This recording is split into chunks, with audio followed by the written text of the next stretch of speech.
Hello, voici l'épisode 4 de la série sur VS Code. Dans l'épisode 3, on a vu comment naviguer d'un projet à un autre et on a vu des extensions qui permettent de gérer des projets.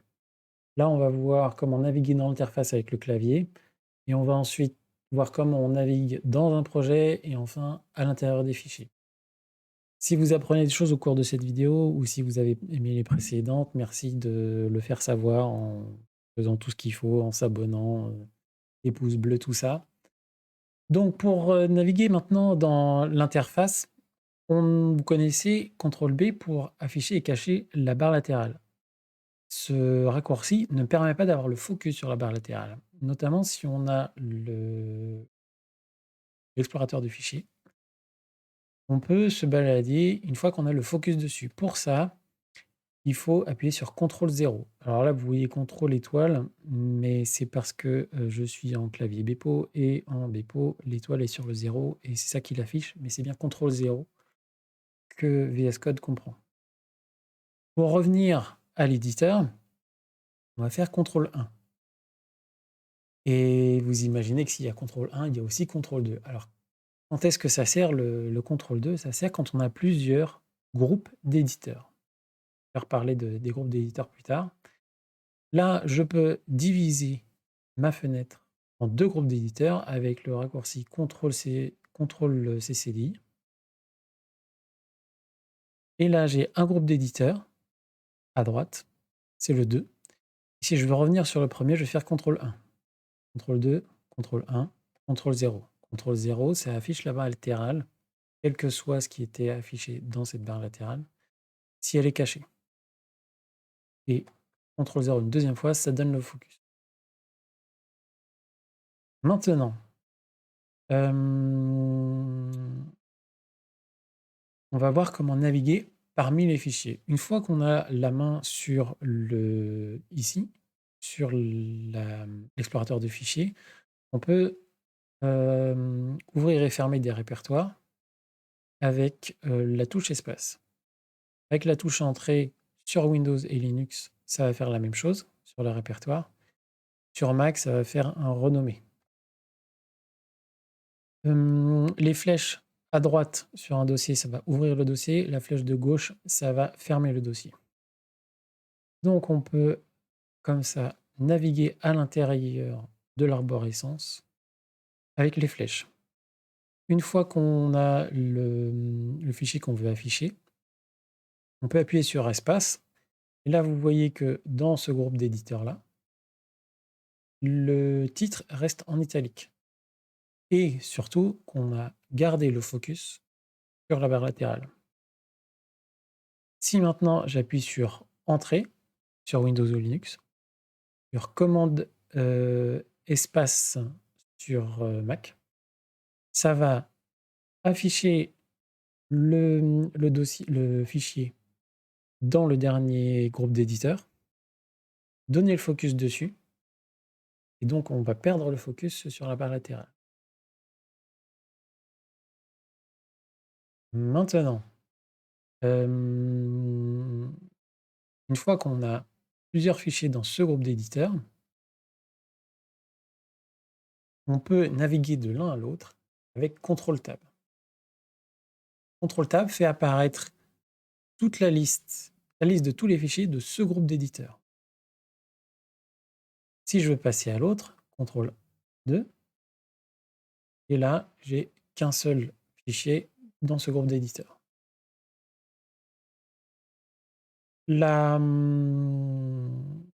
L'autre commande qui permet de passer d'un fichier à un autre, c'est CTRL-P. À propos de CTRL-Tab, juste pour passer d'un fichier à un autre, il suffit de taper donc CTRL-Tab.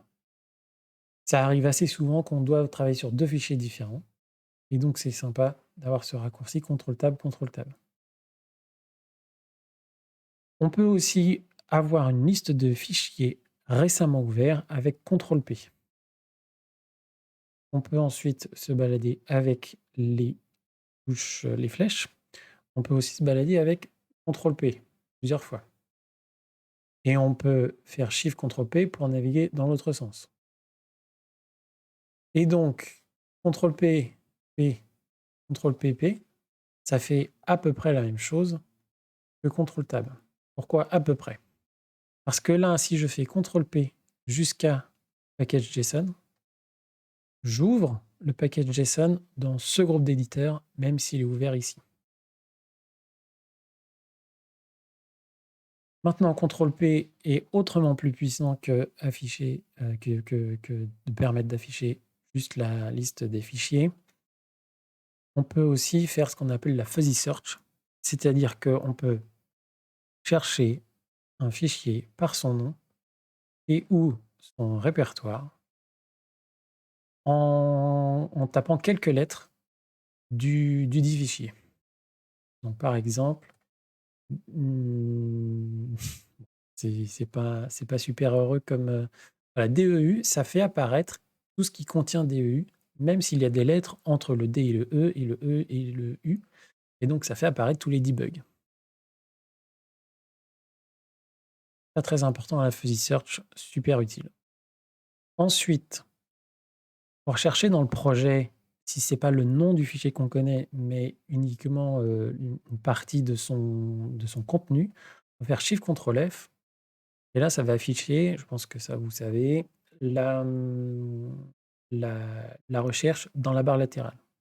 Et ça va rechercher dans tout le dossier. Voilà. Ça va me lister tous les fichiers qui contiennent Publisher. Dans tous les projets ouverts de ce projet. Si on veut remplacer, c'est Shift-Ctrl-H. Là, ça nous met le focus sur le pattern à rechercher. Et avec Tab, on peut remplacer facilement. Maintenant, qu'est-ce que je vais vous montrer d'autre? Ce qu'on appelle la outline en anglais, c'est la structure en français. C'est traduit comme ça. Et donc, si je fais Shift-Ctrl-O dans le package JSON, je vais passer, je vais l'ouvrir dans un seul navigateur, dans un seul éditeur. Si je fais donc Shift-Ctrl-O, là, je passe d'une propriété à une autre. Je peux aussi classer toutes ces propriétés en rajoutant 2 points. Ça va me rajouter d'abord tous les tableaux, arrays, ensuite tous les objets, on appelle des modules, et enfin les strings, je crois. Les strings. D'accord? Ça, c'est aussi très utile dans d'autres fichiers, par exemple des Markdown, des JS, tout ça, ça va laisser apparaître. Je vais vous montrer dans un Markdown, par exemple, ennemi. Shift-Ctrl-O, voilà, ça passe de titre en titre. Ensuite, qu'est-ce que je veux vous montrer? Ça fait déjà pas mal de choses. Si vous avez tout retenu, c'est bien. Maintenant, je vais vous montrer quelque chose de super utile qui permet de se balader facilement dans un fichier, vraiment là où il y a des problèmes. Là, si je regarde bien cet éditeur, je vois qu'ici, il y a un problème. C'est signalé par ce petit tracé jaune dans la règle. Ça s'appelle la règle, rule. Dans cette règle, il y a un petit trait jaune qui veut dire qu'il y a un problème. C'est un warning, un avertissement. Et donc, le noob, qu'est-ce qu'il va faire? Il va descendre avec sa souris. D'accord? Il va faire 5 fois il va faire tourner 5 fois sa molette pour arriver au problème et arriver ici. Voilà. Bon. Donc ça, c'était le noob. Le noob qui connaît l'astuce et qui l'a sans doute découvert par hasard, il va appuyer sur Alt et en une fois, il va arriver au problème. Pourquoi? Ça s'appelle le fast scroll. Et ça, c'est dans les paramètres. C'est pas un hasard si j'ai réussi en une fois à scroller là où normalement il faut 5 fois. C'est parce que par défaut, la sensibilité du fast scroll est de 5. Voilà. Maintenant, celui qui a vu les précédentes vidéos, qui se trouve là et qui voit qu'il y a un problème ici. Alors il y a le petit malin aussi qui peut cliquer directement sur la règle et là il arrive sur le problème. Le problème, c'est que là, il a toujours pas le focus directement sur le problème et il n'arrive pas exactement et le curseur est encore là-haut. Ce qui veut dire que si je touche avec la flèche, je suis ramené ici tout en haut. Maintenant, si vous avez vu les vidéos précédentes, vous savez que pour atteindre les problèmes dans ce qu'on appelle le panneau, tout en bas, on peut faire Shift-Control-M.